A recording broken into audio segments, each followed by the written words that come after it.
Ya de regreso, muchas gracias. Transmitimos en vivo en nuestra emisión semanal de Código 7 y lo prometido es deuda. Se lo comentamos al principio de este espacio de análisis en Canal 7. Nuestra invitada especial, no le voy a decir licenciada porque luego me va a regañar, porque es mi gran amiga y créame que la estimo mucho, no tengo ningún empacho en decirlo. Es una gran amiga, es una gran persona, un ser humano increíble, Fabiola Rivera, quien es representante de país de Rise Up Levantemos. Fabi, te saludo con el gusto de siempre, amiga querida. Querido amigo, muy buenas noches. Muchísimas gracias por tan bonita presentación, inmerecido todo lo que has dicho, pero lo cierto es que sí, que somos grandes amigos y que te quiero mucho y me da mucho gusto estar en tu programa compartiendo este espacio, aunque sea de manera virtual, pero con mucho cariño. Gracias, Fabi. Siempre Fabi atiende a nuestro llamado, a nuestra invitación y hoy es así, de manera virtual, porque se encuentra en la Huasteca, está fuera de la ciudad, está por allá en Ciudad Valles, entonces el agradecimiento es doble, Fabi, precisamente por tomarnos esta llamada. ¿Y te parece si entramos en materia? Claro, con muchísimo gusto. Muy bien, bueno, ya platicamos un bloque sobre, tenemos el contexto en cuanto a la conmemoración del Día Internacional de la Mujer. ¿Cuánto se ha quedado de ver por parte del gobierno, de los tres niveles de gobierno? ¿Cómo han sido prácticamente el calvario o los calvarios que han sufrido muchas familias, muchas mujeres y hombres a su lado, seguramente en muchas veces pareciera una lucha sin una reciprocidad como es la idea original, Fabi. Hace un año tú nos acompañaste en este mismo espacio platicando precisamente de datos muy interesantes, datos muy importantes en la conmemoración del Día Internacional de la Mujer. Yo quiero preguntarte, y se los decía hace rato a mis compañeros, ¿cuál ha sido la diferencia desde ese día que estuviste con nosotros a un año después, ahora, en esta conmemoración? ¿Cuáles han sido los cambios? ¿Se han logrado algunos beneficios? ¿Se tienen algunas ventajas? ¿Hay más garantías para las mujeres, sobre todo en nuestro estado, en esta lucha incansable? Pues mira, qué interesante, Miguel, porque precisamente hace un año que me diste la oportunidad de estar compartiendo con todas y con todos ustedes este mismo espacio, hacíamos, ¿te acuerdas?, la reflexión de ese momento histórico que por lo menos en San Luis fue emblemático porque 5,000 mujeres potosinas salimos a tomar las calles, a marchar, a gritar las consignas que siempre hacemos por la reivindicación de nuestros espacios y de nuestros derechos.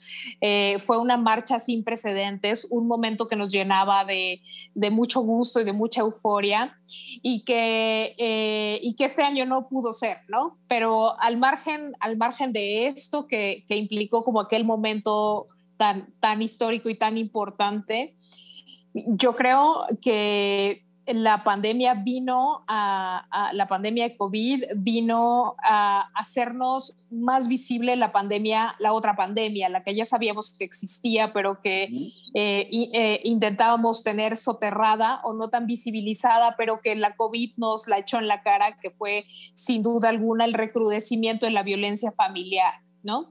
Y de las violencias que atraviesan a las familias y que el hecho de haber estado encerrados y encerradas durante tanto tiempo, lo que nos vino a decir es que ese es un problema real, es un problema que no ha terminado de atenderse de la manera integral que debería, que siguen faltando políticas públicas de prevención de las violencias y que los datos siguen siendo muy duros. Es decir, hoy en México siguen siendo asesinadas todos los días 11 mujeres.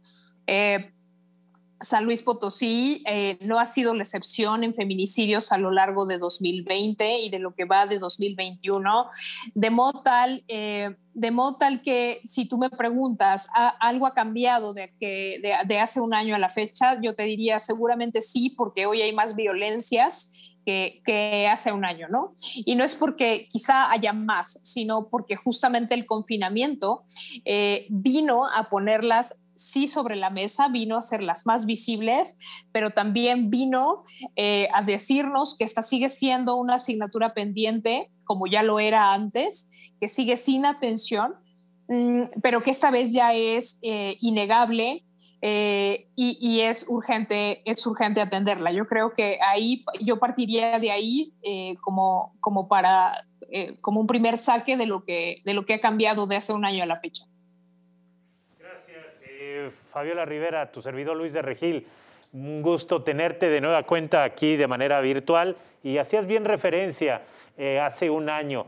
¿Cómo está San Luis Potosí y darle al auditorio a nivel nacional cómo está colocado en este tema de feminicidios en comparación con otros estados? Y también cómo está México a nivel global en el tema de feminicidios. Hola Luis, me da muchísimo gusto saludarte, muy buenas noches. Y bueno, en el caso de San Luis, bueno, justo estas estadísticas que ha revelado el Censo 2020 de INEGI nos deja muy claro cómo está San Luis en materia de seguridad para las mujeres, ¿no? Y vamos a ver también próximamente los datos actualizados del Secretariado de Seguridad Pública. Y nos deja ver pues que San Luis sigue digamos, en los primeros 15 estados de la República Mexicana, con datos muy duros en relación con los derechos de las mujeres, las violencias contra las mujeres. Sigue siendo un estado donde la prevalencia de la violencia familiar, la violencia sexual, los delitos de orden sexual siguen siendo datos duros. Seguimos siendo un estado de origen, tránsito y destino de trata de personas, de trata de mujeres, de modo tal que, bueno, San Luis sigue en estos datos de no atención de las violencias. Y México, por su parte, pues también, ¿no? México está en los primeros no quiero ahora mismo como mentir, sobre todo porque a esta hora también quizá ya esté un poco distraída, pero México, si no mal recuerdo, está en los primeros 5 países de América Latina con un problema muy serio de violencias contra las mujeres y de feminicidios. A ver, recordar esto que decía hace rato. En México siguen asesinando todos los días a 11 mujeres. 11 mujeres que mueren por el hecho de ser mujeres en este país y que mueren en condiciones realmente dramáticas, y que el feminicidio de estas 11 mujeres lleva también a la par muchas violencias intrínsecas y paralelas para las familias que las atraviesan. De modo tal que, bueno, seguimos un año después con datos de violencias muy duras contra las mujeres, pero recrudecidas además ahora por la pandemia, porque lo repito, la pandemia ha venido a poner sobre la mesa datos que antes estaban soterrados y que ahora pues ya son ineludibles. Fabiola, te habla Paulina Rodríguez, y con todo el gusto, como siempre, saludándote. Quisiera consultarte un poco, quisiera que nos expresaras tu opinión sobre la marcha, pero la efectuada en la Ciudad de México, y no de manera general. Bueno, si tú gustas comentarla de manera general, adelante, pero quisiera tomar un capítulo, un episodio, y que se volvió hoy tendencia, incluso en redes sociales. Esta chica que en Twitter está como La Reinota, así es su nombre, y que ya, para darle el contexto al auditorio de Código 7, empiezan los policías a aventarles bombas de humo a las mujeres, y entonces ella corre, toma la bomba de humo y se la regresa. Entonces esto se volvió tendencia, eso significó como mucha fuerza, un empuje, dio mucho auge a las mujeres que estaban presentes, y también en redes sociales se han mostrado, digamos, varios comentarios en este sentido. Pero ¿qué pasa con la parte de los hombres? Porque las críticas le llovieron, curiosamente, no por la acción, sino por el físico de la chica, de ella denominada en redes sociales como La Reinota, hablando de su complexión, de su peso. Entonces pareciera que de repente la sociedad se va por la forma y no por el fondo. y pareciera que entonces si no lucimos de cierta manera las mujeres, se van a ir a anular nuestra mente, nuestra fuerza, nuestras decisiones. Y por otro lado, o sea, bueno, y en este mismo sentido más bien, en algún momento, o sea, a pesar de esta lucha que se está haciendo y que no se va a detener, es como si una parte de la sociedad todavía pensara que estamos hechas o que debemos estar hechas para gustar a los hombres. Y punto, y aparte, ¿qué dices de que ahora se nos dice a las mujeres, ¿sabes qué? Ya no tienes tú por qué regalarle tu silencio al agresor. Antes era como, tú ignora, y va a pasar. Hoy dicen, ya no te calles. Sí, querida Paulina, de toda la vida, muchísimas gracias por tu saludo, que sabes que es recíproco el cariño, me encanta conversar contigo. Y bueno, acabas de hacer una pregunta grandilocuente que daría para una tesis, pero quizá yo empezaría por el final. Y que creo que justamente esta última parte de la que hablas es como la que detona todo lo demás. Es decir, efectivamente, hoy hemos decidido dejar de callar. Hemos decidido, las mujeres todas juntas, primero, movilizarnos colectivamente y comprender que en nuestra causa estamos acompañadas y nunca más en solitario.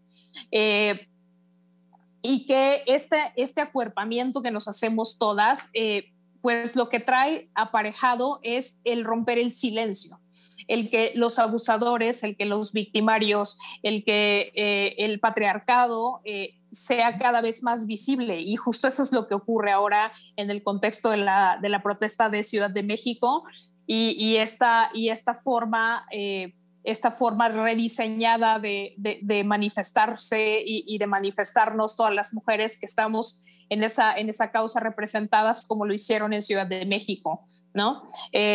No cediendo nunca más al silencio, y que eso al final, atendiendo como a la primera parte de tu pregunta, eso al final también trae el que el patriarcado, en la medida en la que la causa de las feministas, los feminismos, la lucha feminista avanza, en la medida en la que las mujeres vamos colectivamente ganando los espacios, parecería como si el patriarcado nos devolviera un golpe, nos asestara un golpe cada vez más duro, ¿no? Hoy, desde la tribuna de la Presidencia de la República, por ejemplo, descalificando la causa de las feministas, no hay un movimiento más progresista que el movimiento feminista, y hoy nos llaman conservadoras desde ahí, ¿no? Y vuelven otra vez a decirnos que estamos manipuladas por una causa ulterior, como si nosotras mismas no pudiéramos y no supiéramos organizarnos para levantar la voz. De modo tal que este avance en el romper el silencio nos trae de regreso un patriarcado cada vez más endurecido.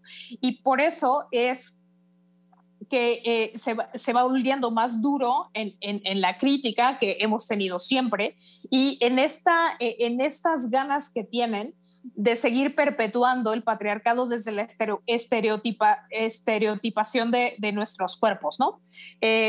Y este ejemplo que tú pones me parece que ilustra muy bien de qué se trata el haber decidido todas juntas romper el silencio y no dar un paso atrás, ¿no? E ir haciendo este hincapié en el que nuestros cuerpos son nuestros y no le pertenecen a nadie más, y no tendríamos por qué estar cumpliendo los estereotipos de nadie más, y que al final yo creo que en la medida en la que todas juntas nos vamos acompañando, también nos vamos sanando hacia el que nos deje de importar, pero eso no significa que debamos atender al fondo, y que el fondo sin duda alguna es que los hombres se cuestionen cada vez más sus masculinidades y su forma de ejercer sus relaciones en el día a día, para que entonces cada vez haya más hombres conscientes de cómo generan un trato entre ellos, porque además el patriarcado quien peor le juega es a ellos mismos,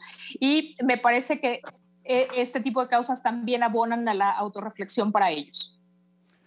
Fabi, sigo siendo yo, Miguel Gallegos. Antes de que participe José Luis Juárez, te pido que nos acompañes, que nos esperes un par de minutitos, porque vamos a hacer una pausa. Regresamos precisamente con Pepe para que te exponga su pregunta y cerrar este bloque con tu participación. ¿Te parece? Con muchísimo gusto, claro que sí, querido Miguel, aquí me quedo. Regresamos, amable auditorio, después de una pausa. Comuníquese con nosotros. Tiene tiempo aún, 444-822-2400. No se vaya.